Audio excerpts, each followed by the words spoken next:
Welcome to Sweet Talk. This broadcast is brought to you by the Continuing Education Workforce Training Division of Idaho State University's College of Technology. This podcast is part of our continuing outreach efforts, and the format is conversational. We will be having conversations with businesses, professionals, entrepreneurs, community agencies, and, in all cases, difference makers. Now, let's get started with Sweet Talk.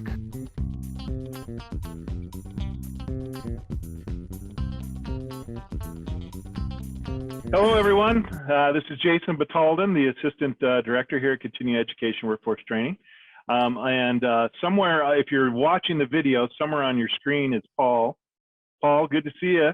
I don't think you and I haven't done a podcast for a few. Have we not?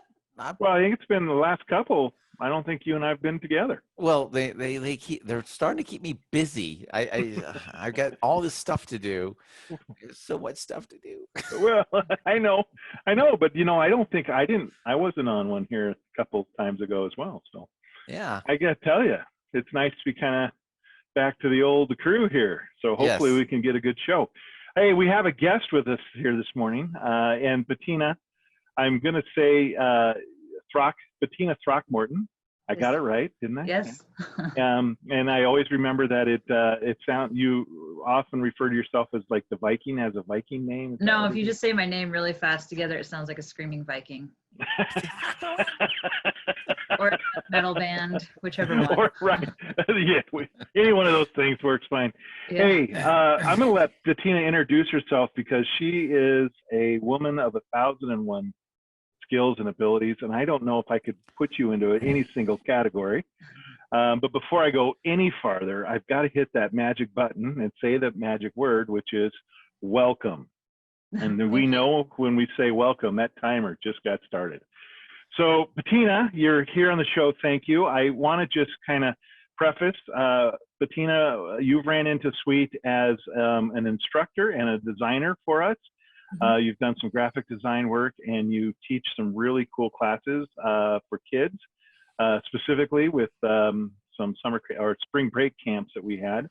And so that's kind of how we bumped into each other. And then I think, Bettina, and I'm going to probably do a little, maybe do a little fan here, too much of a fan. I think the connection for me personally was when you and I had that wonderful conversation about a forge.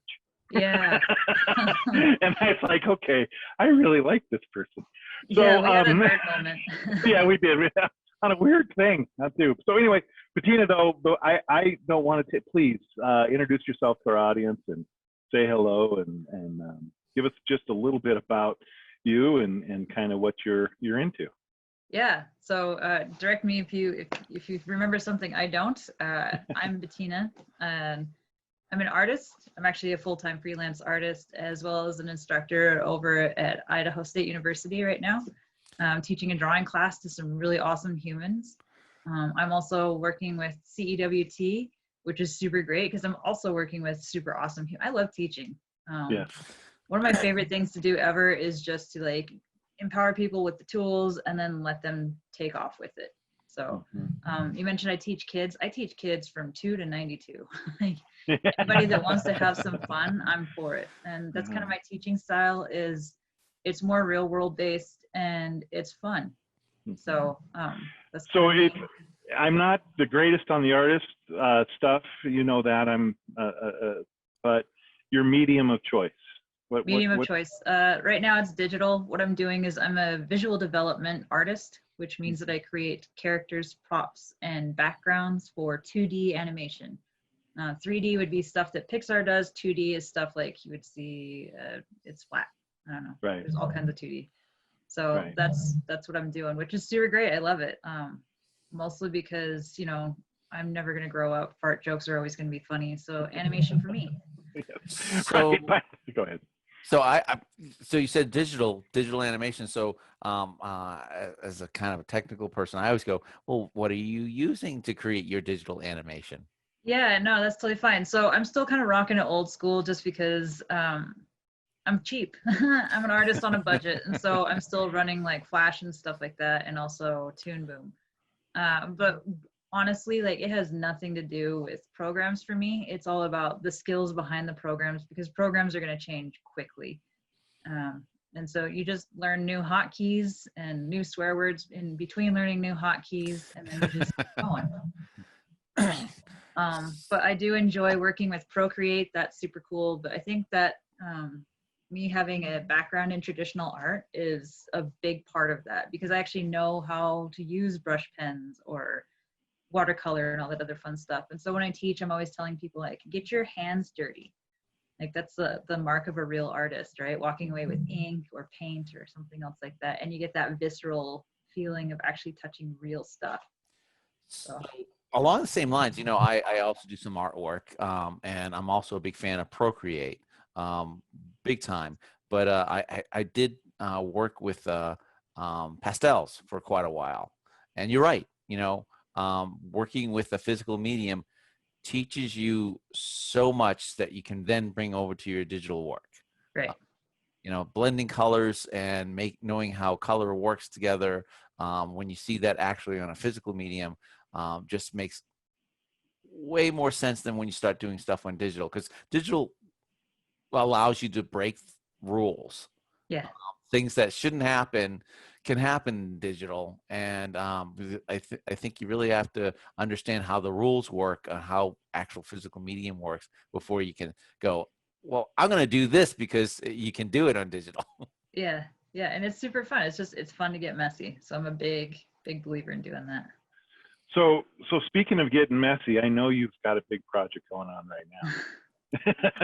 In fact, for those of you that are watching the video, we can see just a small snippet of the art project, right? Except for this one has a little bit more meaning, is that it also keeps you warm and dry in the winter. Yeah. Well, I'm working on the warm part.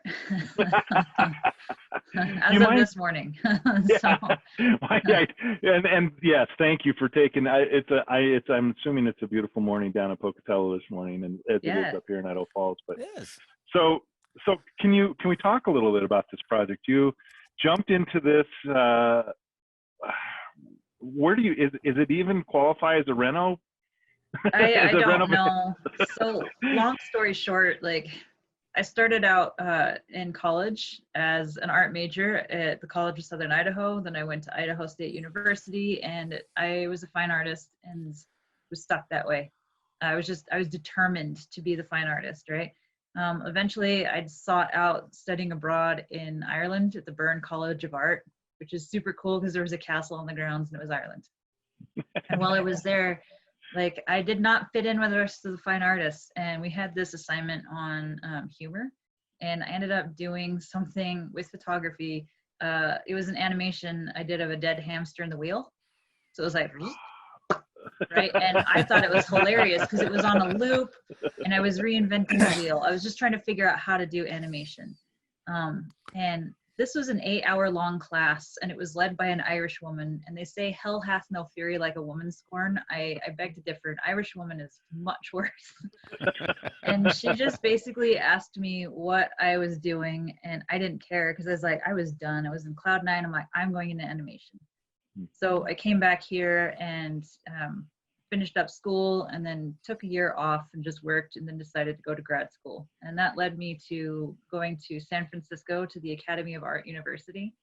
And I spent 3 years there getting my master's degree in 2D animation. And I was gung-ho and ready to start working in the animation field. In fact, I had some studios that were looking into working with me. I had unfortunately, though, given myself mono twice in 6 months. Oh.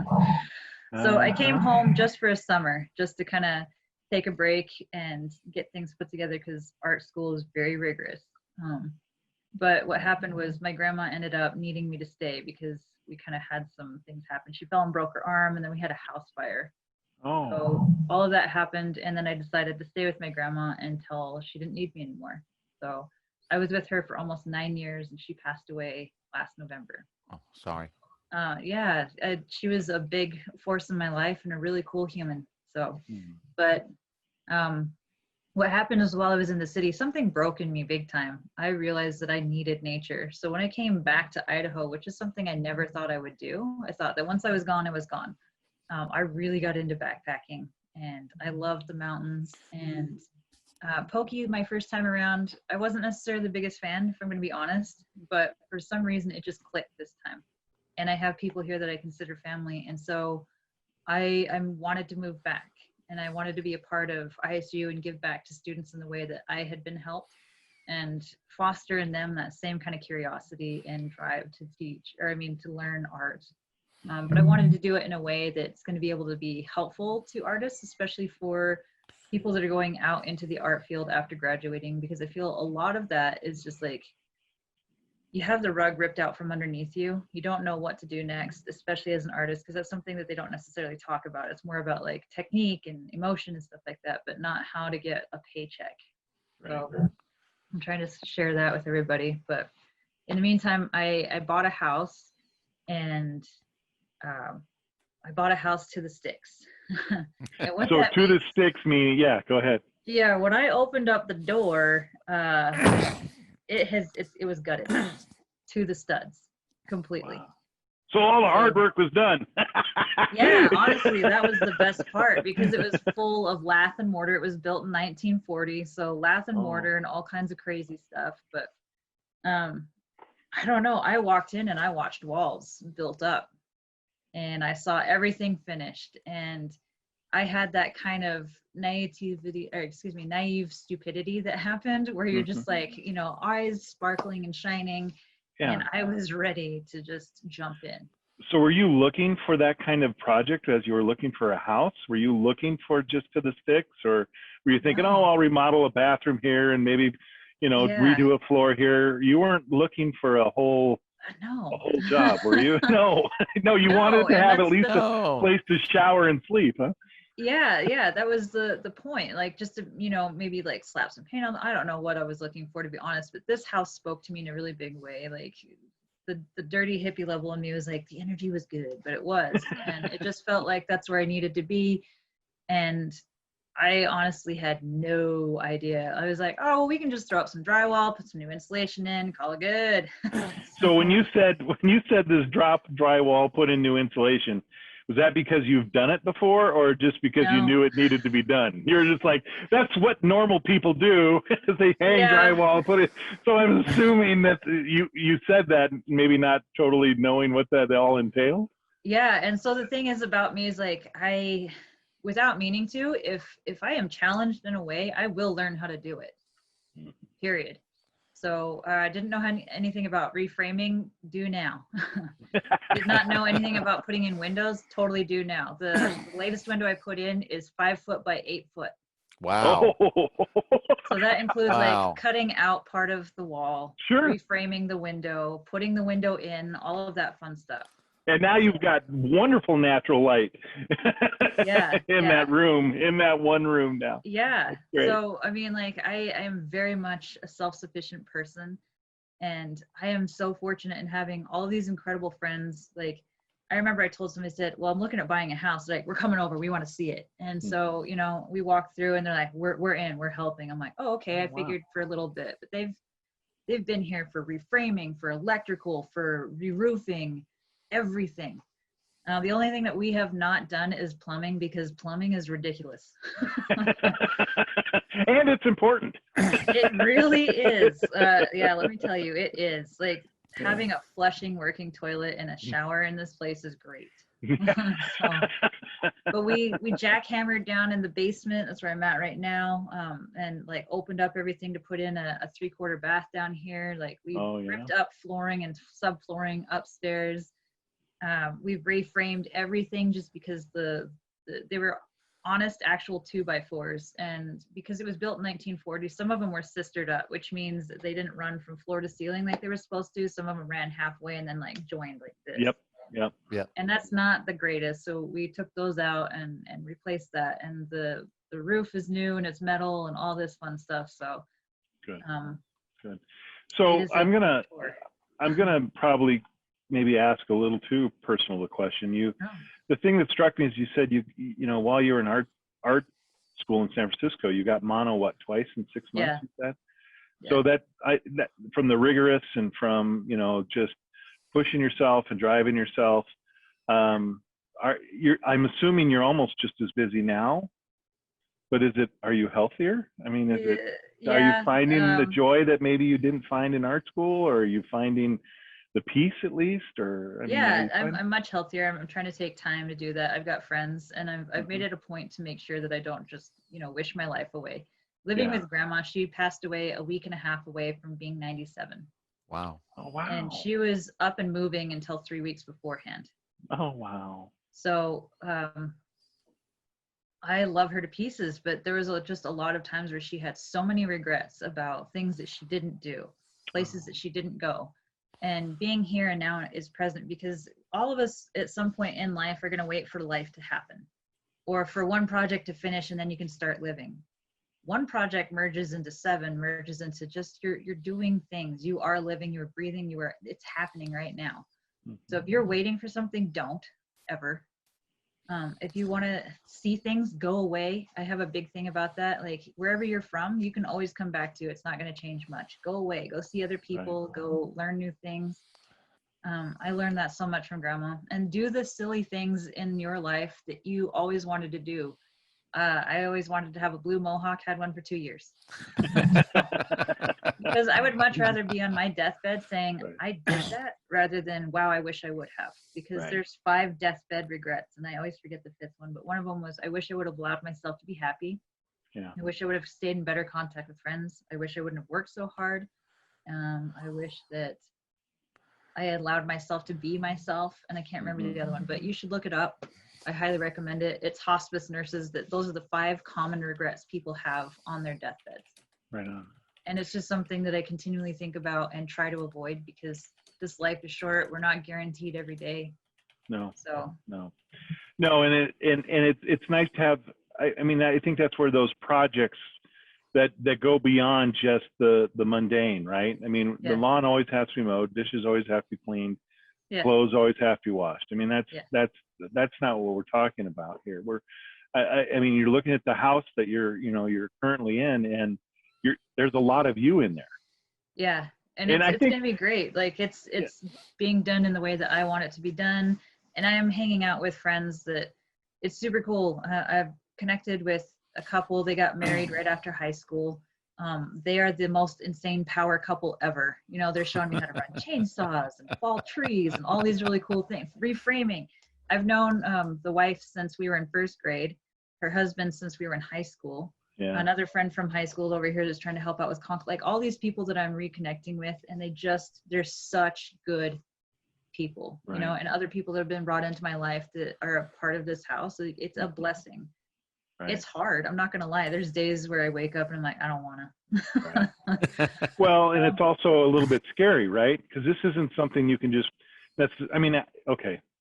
Realistically, you could walk away from it. You know, I mean, you could wake up one day and leave the key on the front porch and disappear, but that's not, I mean, that doesn't bring you joy. So, I mean, there's a commitment here that says, to me, that's the intimidating part, right? That if this all goes south, I've invested a lot and now I don't have anything. Yeah. But the reward side of that is so beautiful, and how much you've put into it. You know? Yeah, and I can't. I'm stubborn to a fault. And so at this point, it may not be a fault, but it will be finished. So. Right on. That's cool.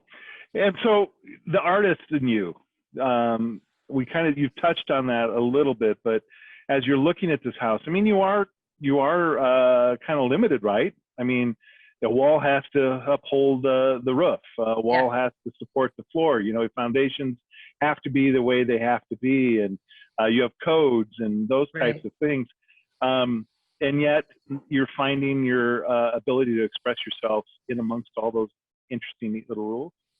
Yeah, it's really cool. So I'm also like on a budget, just like a lot of other people are too. Sure. So, right, money's a big deal. I forget about that. Yeah, right? I can't sell any more kidneys. I got to keep those for student loan debt. So, but But yeah, I've done things really like Facebook Marketplace is awesome. You go on there and you find some used cool things, and then you turn it into your own. Like I found a whole bunch of kitchen cabinets that I'm gonna, that were made in the 1960s, and I'm totally gonna take them, turn them around, and make them into something that's gonna work for my house.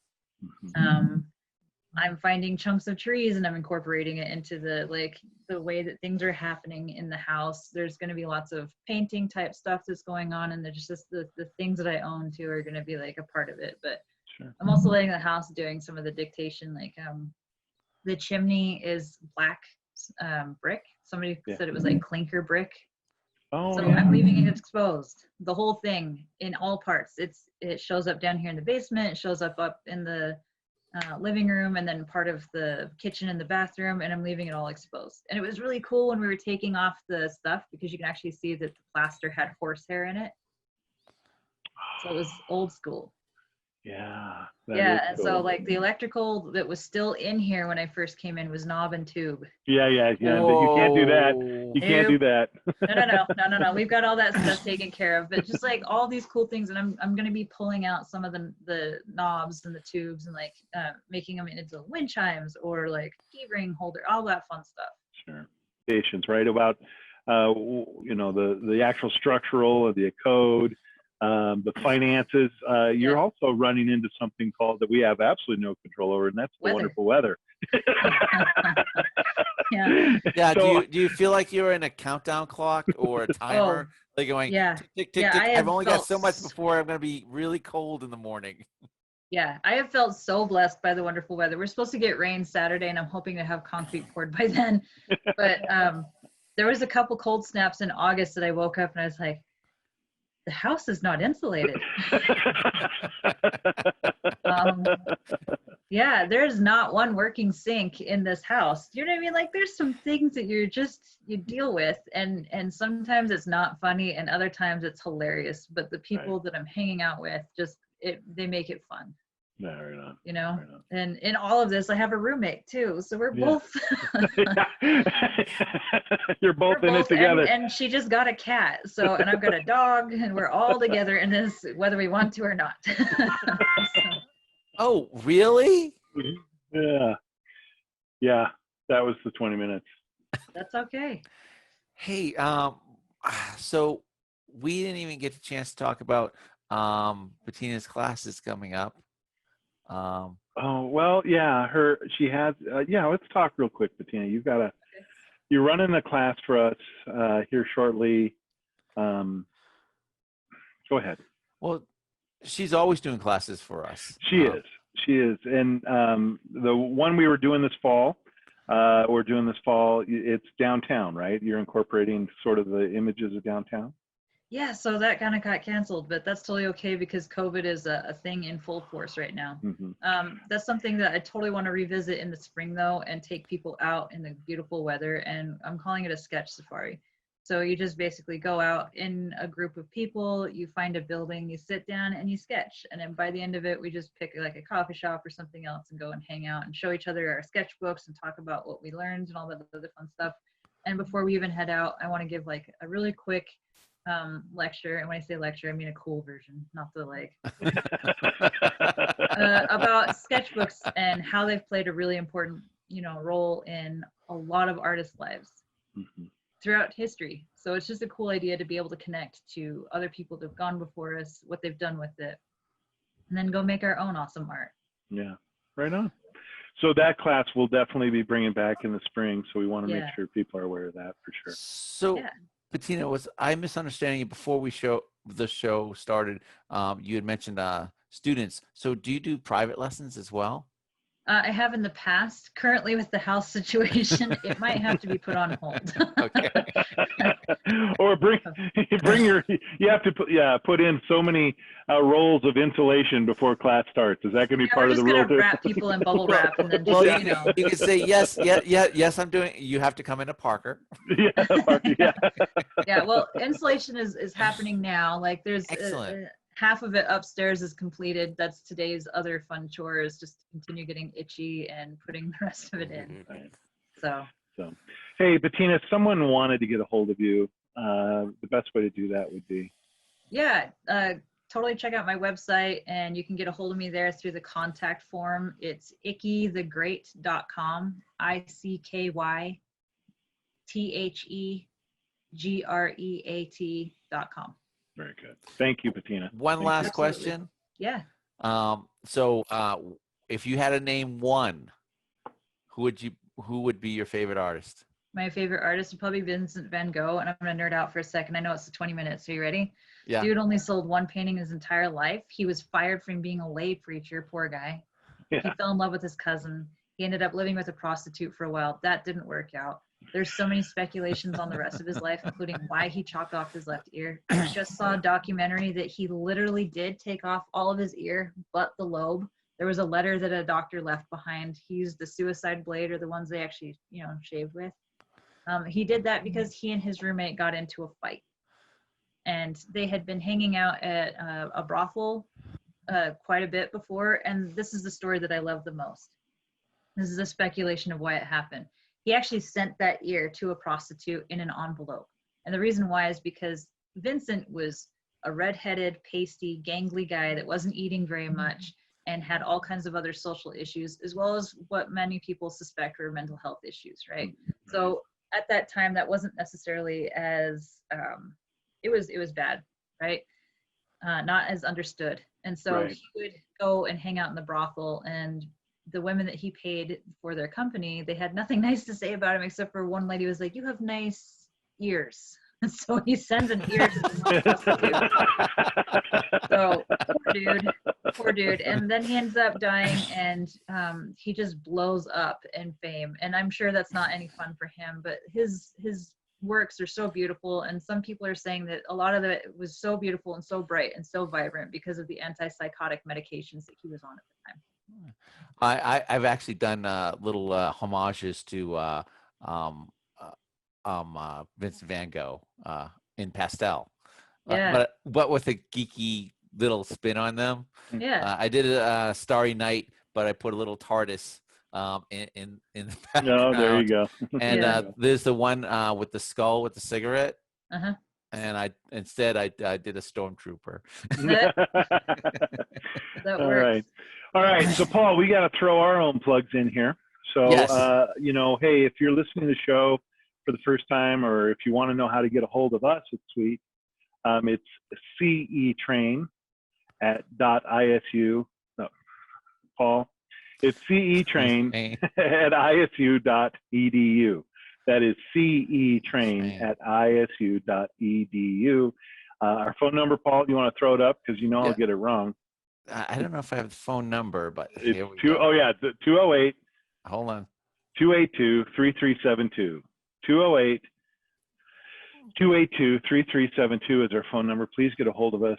Bettina, I can't tell you how much I appreciate you taking time this morning. I know you got a lot going on, and I know the weather is quickly changing, but I thoroughly enjoyed our conversation this morning. Hey, thank you so much for having me on today. I super appreciate it. It's always fun to hang out with you guys, even if it's socially distanced by many feet.